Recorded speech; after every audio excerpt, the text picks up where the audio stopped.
Alhamdulillah aman, sehat. Waalaikumsalam, sehat. Ya, seperti biasa, tetap Sehat, semangat. dompet sehat, dompet. Alhamdulillah. Karena kadang kalau dompet nggak sehat, pikiran ikut nggak sehat. Nah, itu. Nyangkut ya? Emang ngaruh ya? Ngaruh. Ngaruh. Kalau kata anekdotnya kullu syai'in bil fulus mulus. Segala sesuatu dengan uang itu mulus. Oh, gitu. Siap. Jadi lupa aku tadi ngomong apa. Tadi gini, Set.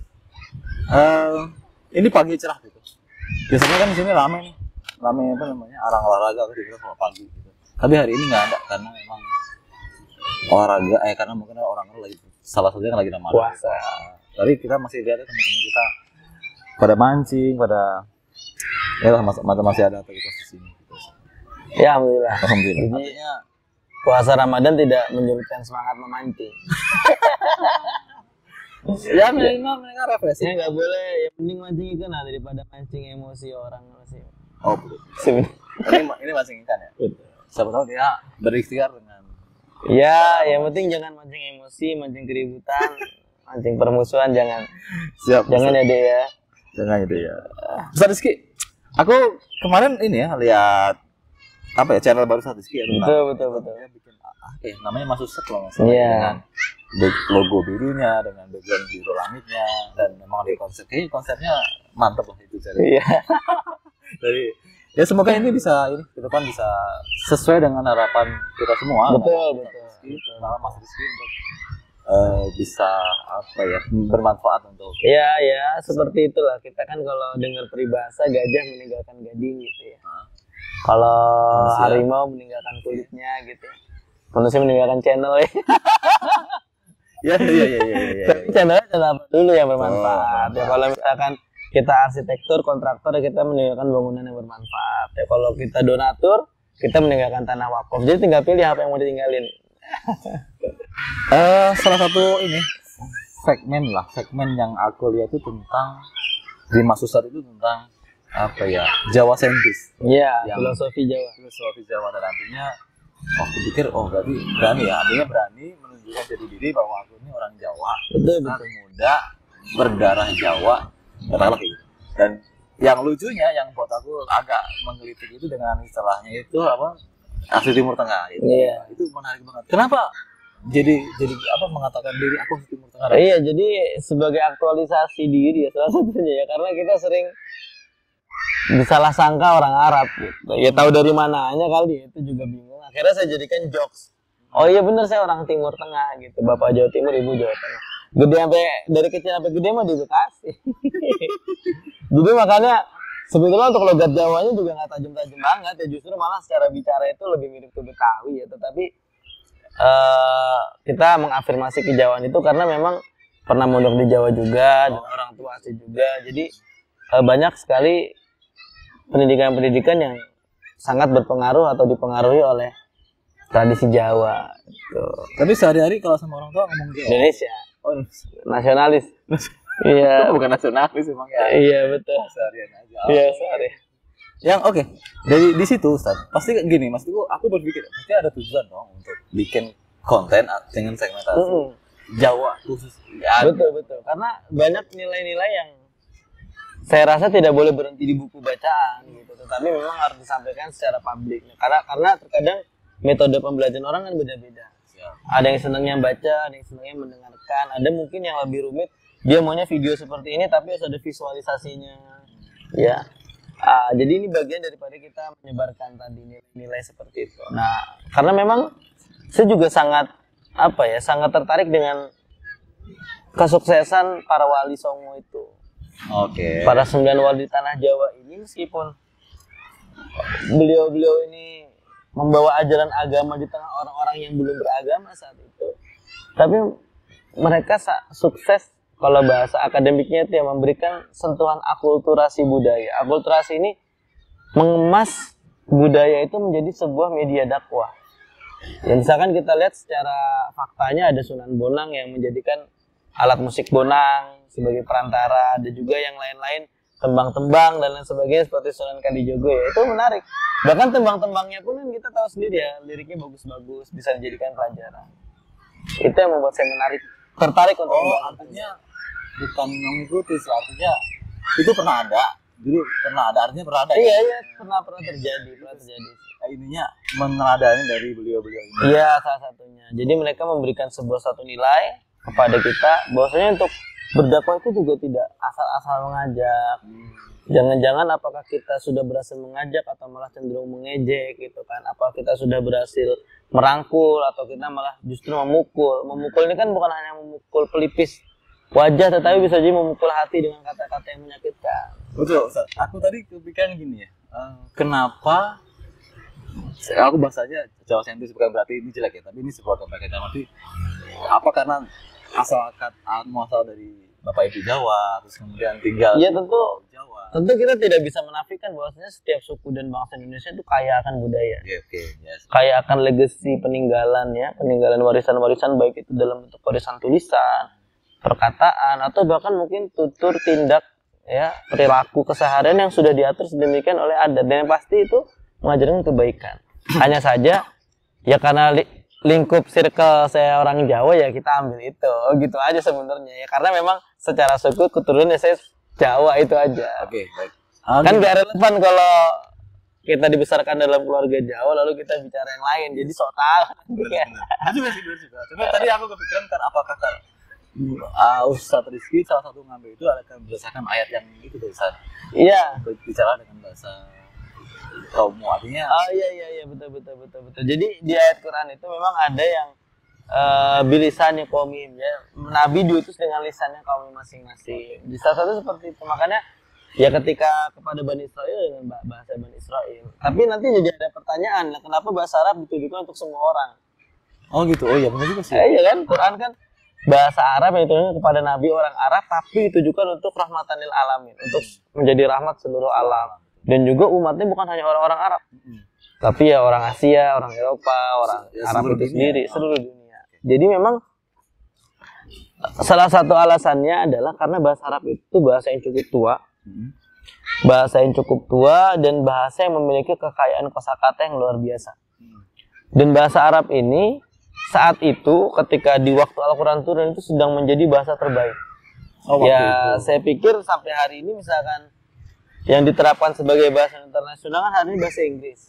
Ya. Tetapi menurut saya secara esensi kualitas bahasa tetap tidak bisa mengalahkan bahasa Arab. Karena bahasa Arab itu indah, satu. Yang kedua, secara metafor ya, atau memberikan sebuah sentuhan sastra itu luar biasa. Contoh begini misalkan. Untuk mengenal apa itu sebuah penciptaan misalkan. Kalau bahasa Indonesia kan menciptakan, membuat lah gitu ya. Tidak terlalu banyak. Dan kalau bahasa Arab ada kholako, ada ansya'a, ada ja'ala gitu kan, ada fatoro. Dan setiap diksi memiliki penerjemahan yang sama ini, dia mengandung konotasi yang berbeda. Atau misalkan yang sering saya sampaikan itu ada sabil, sirot, syari, ya, torik itu juga artinya kalau terjemahnya jalan. Cuman jadi secara sederhana denotasi kata yang berbeda akan membawa konotasi yang berbeda juga. Nah itu bahasa Arab seluas itu, sehingga tujuannya apa? Karena kitab suci ini mengandung amanat langit yang harus disampaikan oleh seluruh penduduk bumi, maka mesti disampaikan dengan cara yang membumi. Dan cara yang membumi, bahasa yang paling sanggup mewakilkan bahasa itu adalah bahasa Arab. Karena dengan kekayaan kosakatanya, keindahannya, seperti itu. Artinya gini ya. Berarti ketika kita terjemahkan bahasa Arab, ya, bahasa manapun lah katakanlah, itu tidak sempurna dalam tanda kutip, tidak bisa mewakili ini artinya sesuatu. Ya, maka dari itu menjadi sebuah syarat ketika orang ingin mengkaji Al-Quran secara total, dia bisa bahasa Arab. Iya, karena kan terkadang terjemahan itu akan sedikit reduksi atau belum ada padanan kata yang dapat mewakilkan. Nah itu, jadi ya sama, jangan sejauh-jauh ke bahasa Arab, bahasa Jawa ke bahasa Indonesia, itu banyak yang tidak bisa diterjemahkan bahasa Indonesia. Misalnya kunduran truk, tidak bisa diterjemahkan bahasa Indonesia. Apalagi misalkan, ini contohnya banyak lah, atau kayak beberapa kalimat-kalimat yang sering disampaikan guru saya, cincing-cincing, goro teles. Ya apa diterjemahkannya gitu. Cenggoro terus. Ya paling terjemahannya ya udah nyemplung aja sekalian gitu kan. Tidak. Oke, siap. Yang sudah kemarin di-upload itu, yang aku lihat, yang aku tonton itu salah satunya ngebahas tentang alun-alun. Nah, kenapa dimulai dengan alun-alun? Karena bersentuhan dengan kita sehari-hari itu tentu ya. Dan memang waktu itu saya baca buku itu yang saya jadikan referensi, memang sesuatu yang menyentuh aja buat saya. Kok iya ya, ini sesuatu yang sering kita lihat tapi kita anggap biasa aja. Sudah ada wujudnya tiap hari kita lihat tapi kita tidak memaknai keberadaannya gitu ya. Sama kadang kayak pendengar-pendengar kita ini mungkin sudah berada tapi keberadaan sering tidak dimaknai oleh orang-orang yang dia inginkan gitu ya. Ya, jadi itu kita ingin memaknai sebuah keberadaan. Kira-kira kenapa ya kok begitu? Ternyata setelah saya perhatikan, oh iya ya, setiap di alun-alun tuh mesti ada tempat ibadah, ada tempat pemerintahan, dan ada tempat happy-happy gitu. Ya tempat hiburan dalam artian bukan tempat hiburan yang gimana-gimana ya. Seperti alun-alun itu ya banyak orang dagang, ada orang ngamen, dan sebagainya, itu kan hiburan juga ya buat kita. Ternyata itu mengandung unsur kalau misalkan masyarakat ingin bersatu padu, dia mesti melewati berbagai segmentasi tadi. Ada ulama, ada umaro, ada rakyat. Sehingga kalau ini dia sinkron, dia secara, kalau bahasa kerennya bersintesis gitu ya, mereka saling mengikat satu sama lain, saling menolong satu sama lain. Itu akan terjadi masyarakat yang harmonis. Nah, filosofinya itu sebagai sebuah perwujudan bahwa tiga elemen ini mesti bersatu, mesti berkelindan. Tidak bisa satu merasa dikdaya dari yang lain. Tidak bisa satu merasa berkuasa dari yang lain. Tidak juga bisa yang satu merasa suci dari yang lain gitu. Tetapi semuanya harus dalam satu nilai yang kira-kira bisa membentuk sebuah peradaban penuh nilai, dan tentu secara jangka panjang dia akan melahirkan sebuah tradisi juga ya, melahirkan cara hidup, pola hidup yang bisa kita nikmati bersama. Kalau misalkan pemerintahnya baik, ulamanya juga jujur, lalu rakyatnya juga mentaati peraturan dan mentaati ulama, maka bangsa kita akan menjadi bangsa yang baik. Nah itu salah satu cita-cita. Dari buku yang saya baca, yang tadi disampaikan tadi tentang contoh kena alun-alun deh, itu kan saya nggak, apakah disebutkan gitu, maksudnya itu dari siapa, kapan dimulainya, yang rancang siapa, dan apakah memang di bangsa Jawa atau apa namanya? Oh ya, tentu untuk urusan direncanakan pasti direncanakan, karena memang tidak tiba-tiba ya semua itu, pasti karena melalui pemikiran pendahulu kita yang bernas.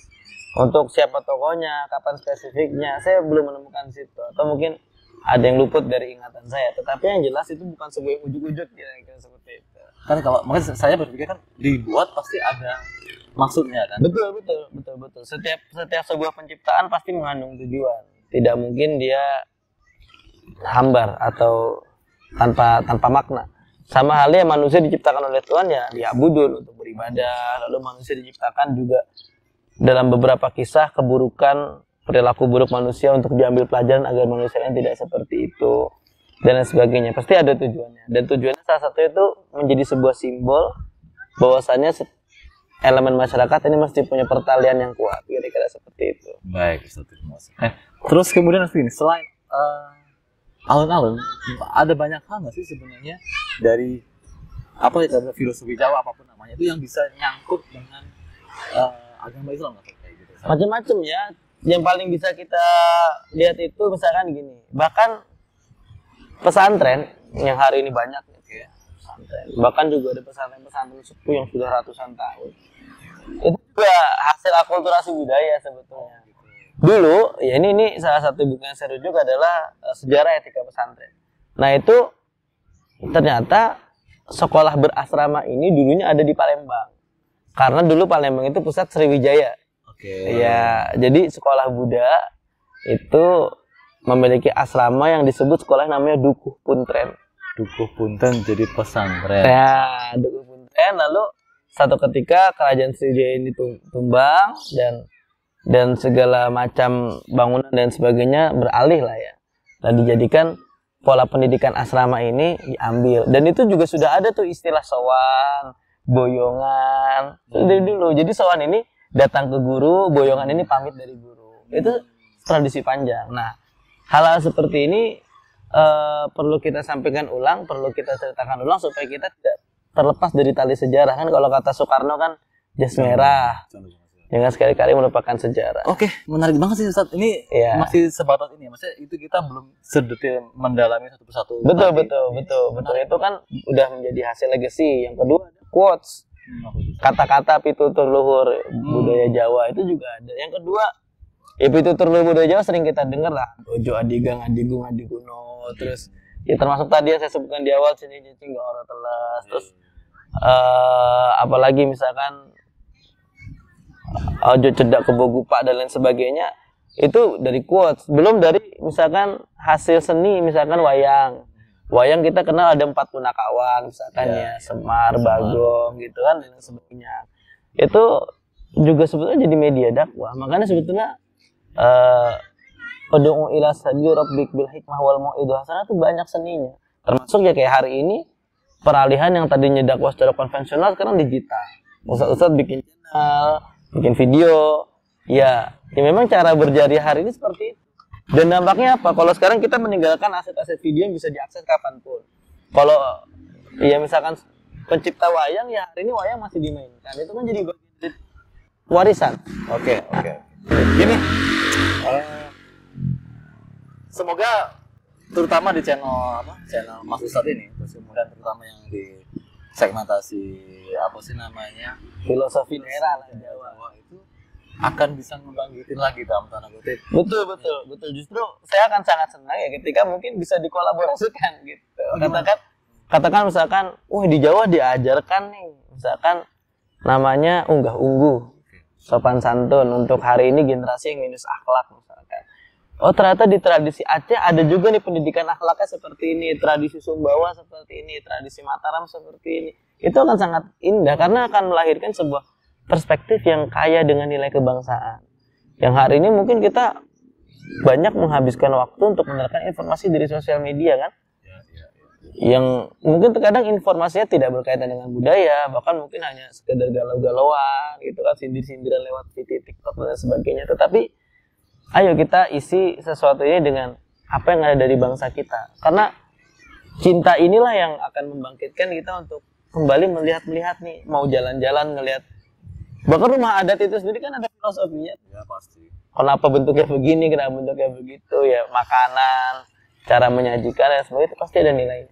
Dan itu kalau misalkan terkait dengan Islam, ya itu sudah banyak diakulturasi oleh para wali-wali kita. Bahkan saking menghargainya budaya, ya mungkin di Kudus sampai hari ini masih ada yang tidak menyembelih sapi gitu. Oke, Ustadz. Semoga ini aku yakin bisa jadi besar. Amin. Terus semoga kedepannya nanti yang kolaborasi atau segala macam bisa terjadi gitu kan. Mungkin Ustadz ya teman-teman lain di daerah lain. Betul. Karena ulama juga bukan dari Jawa aja kan. Iya sih. Seluruh tanah bangsa Indonesia ini penggeraknya itu salah satu ulama. Jadi kita bisa ambil banyak pelajarannya. Belum lagi ada ulama kita yang berasal jadi guru-guru di Mekah dan Madinah, banyak sekali. Siap. Oke Ustadz. Mungkin kita lanjut di next time.